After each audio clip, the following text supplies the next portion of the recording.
اسی جوش و ولولہ کے چلتے اسماعیل شہید رحمت اللہ علیہ، سید احمد شہید رحمت اللہ علیہ دہلی میں وہ شہید کر دیے گئے، بالا کوٹ میں شہید کر دیے گئے، بڑے بڑے علماء اکرام نے قربانیاں پیش کی۔ آخرکار 1857 عیسوی میں ایک منظم طور پر ایک فوج تیار کیا گیا، اس میں اکثریت علماء اکرام کی تھی۔ اس کے دو محاذ قائم کیے گئے، ایک محاذ کے جنرل تھے حافظ ضامن شہید رحمت اللہ علیہ اور دوسرے کے جنرل تھے مولانا جعفر تھانسوی رحمت اللہ علیہ۔ جنگ شروع ہوئی اور جنگ شروع ہونے کے بعد میں انگریزوں کو احساس ہو گیا یہ لوگ بڑے اتحاد و اتفاق کے ساتھ بڑی تیاری کے ساتھ ہمارے مقابلے میں آئے ہیں۔ چنانچہ انگریزوں نے اپنے لوگوں کو جو مسلمانوں کے بھیس میں غدار بن کر اس میں شامل ہوئے اور آخرکار یہ جنگ میں بظاہر مسلمانوں کی، بظاہر ہندوستانیوں کی شکست ہوئی، لیکن یہ فتح کا بگل تھا جو بجا دیا گیا تھا۔ اب اس ملک میں انگریزوں کو کوئی دیکھنا گوارا نہیں کرنے والا تھا۔ آخرکار حافظ ضامن شہید رحمت اللہ علیہ شہید کر دیے گئے، مولانا قاسم صاحب نانوتوی رحمت اللہ علیہ زخمی ہوئے، مولانا رسول احمد گنگوہی زخمی ہوئے، بڑے بڑے علماء اکرام اکابرین زخمی ہوئے اور تقریباً 51,500 علماء اکرام کو شہید کر دیا گیا۔ 2 لاکھ مسلمان اس میں شہید ہوئے، 51,500 علماء اکرام تھے انہوں نے اپنی جان کو قربان کر دیا۔ اس کے بعد اس ملک میں انگریزوں نے بالکل یہ عزم کر لیا کہ اب مسلمانوں اور قرآن کو مٹا دینا ہے۔ چنانچہ انگریزوں نے ایک مشورہ بلایا، ایک میٹنگ بلائی اور اس میں اس وقت کے سب سے بڑے مورخ اور سب سے بڑے پڑھے لکھے آدمی سے پوچھا کہ آپ بتائیے اس ملک میں ہماری حکومت کیسے قائم رہ سکتی ہے۔ اس نے مشورہ دیا کہ دیکھو، اگر تم اس ملک میں اپنی حکومت باقی رکھنا چاہتے ہو تو اس ملک میں سب سے زیادہ غیور اور سب سے زیادہ باعزت اور سب سے زیادہ غیرت مند اور سب سے زیادہ لڑنے والے لوگ مسلمان ہیں، ان کو اگر تم ختم کر دو تم اس ملک میں ہمیشہ قابض رہ جاؤ گے۔ چنانچہ ایک فیصلہ لیا گیا، وہ فیصلہ کیا تھا؟ فیصلہ یہ تھا کہ قرآن مقدس کو ختم کر دیا جائے اور علماء اکرام کو ختم کر دیا جائے۔ مورخ نے لکھا ہے کہ 3 لاکھ قرآن کریم کے نسخے کو انگریزوں نے جلایا۔ میرے بھائیوں، 3 لاکھ قرآن کریم کے نسخے کو انگریزوں نے جلا دیا اور اس کے بعد ایڈورڈ ٹامسن کہتا ہے کہ دلی کی چاندنی چوک سے لے کر خیبر تک جتنے درخت تھے اس پہ علماء اکرام کو سولیوں پہ لٹکا دیا گیا۔ شاہی مسجد میں ایک وقت میں 80 علماء اکرام کو پھانسی پر لٹکایا جاتا۔ ایڈورڈ ٹامسن لکھتا ہے کہ علماء اکرام کو بوریوں میں بھر کر دریائے راوی میں ڈال دیا گیا اور انگریز ان کو گولیوں کا نشانہ بناتے۔ ایڈورڈ ٹامسن لکھتا ہے کہ علماء اکرام کو سور کے کھالوں میں بند کر کے ان کو گولیوں کا نشانہ بنایا گیا۔ ایڈورڈ ٹامسن لکھتا ہے کہ انگریز علماء اکرام سے اتنے زیادہ نفرت کرنے لگے تھے کہ ہاتھیوں پر بٹھا دیا جاتا، درخت ان کو باندھ دیا جاتا اور نیچے سے ہاتھی کو چلا دیا جاتا، علماء اکرام کی زبانیں نکل جاتی۔ الغرض علماء اکرام کو عام طور پر شہید کیا جانے لگا۔ ایڈورڈ ٹامسن لکھتا ہے کہ میں اپنے خیمے میں گیا تو مجھے مردار کی بدبو محسوس ہوئی، میں حیرت سے باہر نکلا، میں کیا دیکھتا ہوں، میرے خیمے کے پیچھے تقریباً 40 علماء اکرام کو ننگا کھڑا کیا گیا ہے اور 40 علماء اکرام کو ننگا کھڑا کر کے اس کے بعد 40 علماء اکرام کو ننگا کر کے کھولتے ہوئے تیل میں ڈال دیا گیا۔ انگریز پوچھتا ہے کہ اے ملاؤں بتاؤ، تم کہہ دو کہ 1857 عیسوی کی جنگ آزادی میں ہم شریک نہیں تھے، تم سب کو چھوڑ دیں گے۔ ایک آدمی کہے گا تم سب کو چھوڑ دیں گے۔ ایڈورڈ ٹامسن کہتا ہے میرے پیدا کرنے والے کی قسم، تمام علماء اکرام نے اپنی جانیں دینا تو گوارا کر دی، اپنے آپ کو کھولتے ہوئے تیل میں اپنے آپ کو جلانا تو گوارا کیا، لیکن کسی عالم نے یہ نہیں کہا کہ ہم اس جنگ آزادی میں شریک نہیں تھے۔ میرے محترم بزرگوں اور دوستو، یہ قربانیاں ہیں۔ 1857 عیسوی کے بعد ایک غدر شروع ہو گیا، پورے ملک میں انقلاب برپا ہو گیا، ہندو مسلم سکھ عیسائی سب آپس میں بھائی بھائی مل کر ایک جنگ کا بجر بجانا شروع کیے اور پھر ایک ایسا انقلاب برپا ہوا، جگہ جگہ پہ آتش فشاں اٹھنے لگا۔ پھر اس کے بعد بڑے بڑے مارکے ہوئے، کبھی انگریز شکست کھاتے، کبھی ہندوستانی شکست کھاتے، یہ لڑائی چلتی رہی۔ آخر میں شیخ الہند رحمت اللہ علیہ اور ملا درویش جو دارالعلوم دیوبند میں سب سے پہلا طالب علم ہے، وہ شیخ الہند رحمت اللہ علیہ بالکل اپنے جسم کے اعتبار سے دبلا پتلا انسان تھا، لیکن اس کے جسم میں ٹیپو سلطان شہید رحمت اللہ علیہ کے بعد سب سے زیادہ انگریز دشمنی بھری ہوئی تھی۔ اور اگر ٹیپو سلطان شہید رحمت اللہ علیہ نے، ٹیپو سلطان شہید کے بعد شیخ الہند رحمت اللہ علیہ نے تحریک ریشمی رومال چلائی اور اپنے شاگرد رشید عبید اللہ سندھی کو افغانستان روانہ کیا تاکہ وہاں کے غیور قوم کو انگریزوں سے لڑائی کے لیے تیار کھڑے کریں، اور اس کے بعد آپ مکہ المکرمہ چلے گئے تاکہ وہاں لوگوں سے بات کر کے وہاں کے حکمرانوں سے بات کر کے انگریز کے خلاف ایک جنگی مہم تیار کی جائے اور بڑے پیمانے پر یہاں پر ہتھیار اور بڑے پیمانے پر یہاں فوجی تیار کر کے انگریزوں کو بھگایا جائے۔ لیکن ریشمی رومال تحریک کا راز فاش ہو گیا اور پکڑے گئے۔ چنانچہ شیخ الہند رحمت اللہ علیہ وہاں مدینہ منورہ میں ان کو گرفتار کر لیا گیا، پھر اس کے بعد ان کو رنگون بھیج دیا گیا اور کالا پانی کا انہوں نے قید و مشقت برداشت کیا۔ یہ کالا پانی کیا ہے؟ ایک ایسی مشقت خیز اور ایسے زبردست ظلم و ستم کرنے والا قید خانہ تھا کہ انسان جب سنتا ہے تو اس کے رونگٹے کھڑے ہو جاتے ہیں۔ بڑے بڑے علماء اکرام نے لکھا ہے کہ وہاں پر انگریزوں نے ایسے پچھلے بنائے تھے جس میں کانٹے لگے ہوئے تھے، نہ انسان بیٹھ سکتا تھا، نہ انسان لیٹ سکتا تھا، نہ انسان جھک سکتا تھا، بس اس کو کھڑا رہنا ہے۔ ہمارے جسم لہو لہان تھے، آنکھوں میں آنسو تھے، ہمارے جسم کے چیتڑے اڑ جاتے تھے، لیکن ہم نے انگریزوں سے کمپرومائز نہیں کی۔ وہ لکھتے ہیں شیخ الاسلام رحمت اللہ علیہ کہ میرے استاد محترم شیخ الہند کو ایک الگ کوٹری میں بند کیا گیا، آپ کو زنجیروں سے جکڑ دیا گیا۔ انگریز ایک سلاخ لوہے کے رڈ کو گرم کرتا، اسے لال کرتا، شیخ الہند رحمت اللہ علیہ کمر پہ رکھتا اور کہتا کہ شیخ الہند تم فتویٰ دو ہمارے مطابق تم فتویٰ دو۔ شیخ الہند بے ہوش ہو جاتے، ہوش میں آتے کہتے کہ دیکھ لو میں بلال کا وارث ہوں، میرے چیتڑے اڑ سکتے ہیں، میں تمہارے مطابق فتویٰ نہیں دے سکتا ہوں۔ ہم نے پہلے بھی فتویٰ دیا ہے کہ انگریز اس ملک میں غاصب ہیں، انگریز اس ملک پر ظلم کرنے والے ہیں۔ آج بھی فتویٰ دیتا ہوں کہ تم ظالم ہو، تمہارے خلاف جہاد کرنا فرض ہو گیا ہے۔ اس ملک کا ہر باشندہ تمہارے خلاف لڑائی کرے گا اور جنگ کرے گا۔ الغرض میرے بھائیوں، شیخ الہند رحمت اللہ علیہ کو 3 سال قید و بند مصیبتیں جھیلنی پڑی۔ جب شیخ الہند وہاں سے نکالے گئے، دارالعلوم دیوبند پہنچے، اس کے بعد چند دنوں کے بعد آپ کا انتقال ہو گیا۔ انتقال کے بعد آپ کے پشت سے جب کپڑا ہٹایا گیا تاکہ آپ کو نہلایا جائے تو لوگ دیکھ کر یہ حیران ہو گئے کہ کمر پہ بالکل گوشت نہیں ہے، صرف ہڈی ہے۔ لوگوں نے ماجرا پوچھا، شیخ الاسلام رحمت اللہ علیہ رونے لگے اور کہا کہ کیا بتاؤں استاد محترم کے ساتھ کیا ہوتا تھا۔ استاد محترم نے کہا تھا میرے اس بات کو راز میں رکھنا، اب وہ دنیا میں نہیں رہے، اس لیے بتاتا ہوں۔ انگریز آپ کو گرم سلاخیں کر کے آپ کے پیٹھ کو داغتا تھا تاکہ آپ اس کے مطابق فتویٰ دے دیں، آپ اس کی خلاف ورزی کرتے رہے، آپ کو ٹرچر کیا جاتا رہا، اس کے نتیجے میں آپ کے پشت کا پورا گوشت ختم ہو گیا۔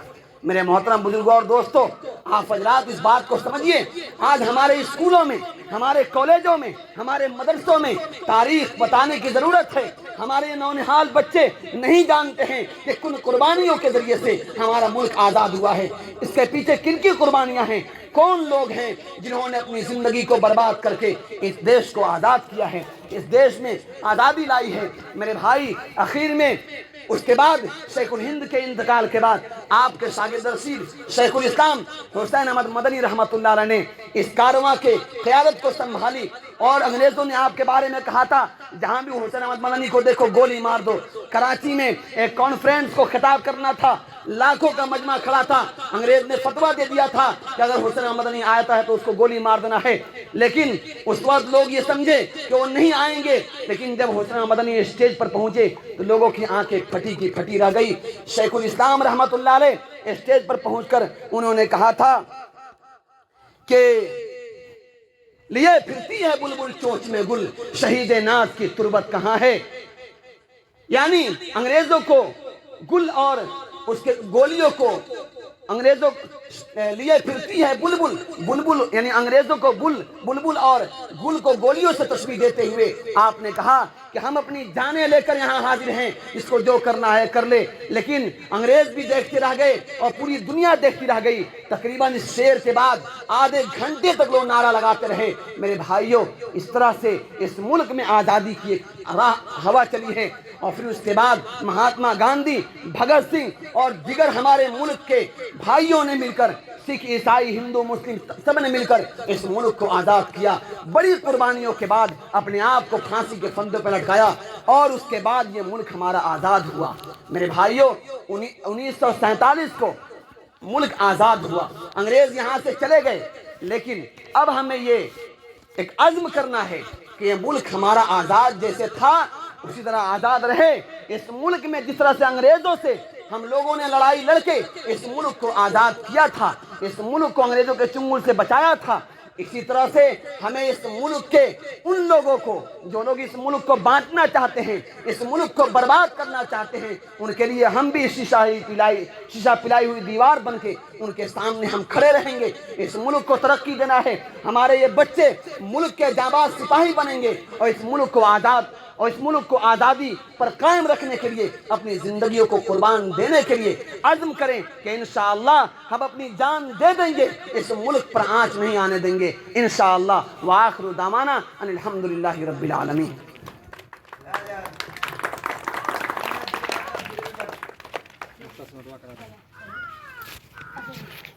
میرے خیال سے 1 منٹ کی دعا ہو جائے ہمارے تمام شہیدوں کے لیے.